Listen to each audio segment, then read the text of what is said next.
பெரியாற்றில் காட்டாறு வெள்ளம், உபரிநீர் கேரளாவிற்கு திறப்பு, கரையோர மக்களுக்கு அபாய எச்சரிக்கை. 30 ஆண்டுகளுக்கு பின் சம்பவம். தேனி மாவட்டம் முல்லைப்பெரியாறு அணையின் நீர்பிடிப்பு பகுதிகளான கேரள மாநிலம் இடுக்கி மேற்கு தொடர்ச்சி மலைப்பகுதிகள் மற்றும் அதனை ஒட்டியுள்ள மலைகளில் நேற்று இரவு விடிய விடிய கனமழை பெய்தது. இதனால் முல்லைப்பெரியாறு அணை மற்றும் அணை நீர்பிடிப்பு பகுதிகளுக்கு நேற்று இரவு முதல் அதிகப்படியான நீர்வரத்து வந்து கொண்டிருந்தது.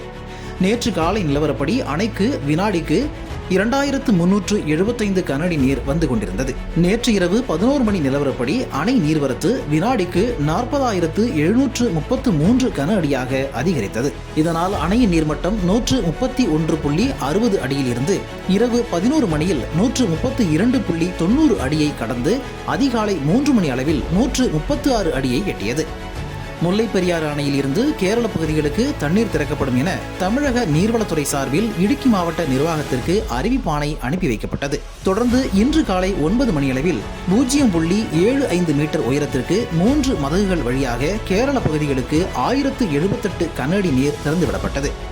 இன்று காலை 9 மணி நிலவரப்படி முல்லைப்பெரியாறு அணையின் நீர்மட்டம் 138.45 அடி உயரத்தை எட்டியது. மேலும் அணைக்கு நீர்வரத்து வந்து கொண்டிருப்பதால் நீர் இருப்பை பொறுத்து கேரள மற்றும் தமிழக பகுதிகளுக்கு உபரி நீர் திறந்துவிடப்பட உள்ளது. முல்லைப்பெரியாறு அணை நீர்மட்டம் 152 அடி, எனினும் 142 அடி வரை மட்டுமே நீர்த்தேக்க இயலும்.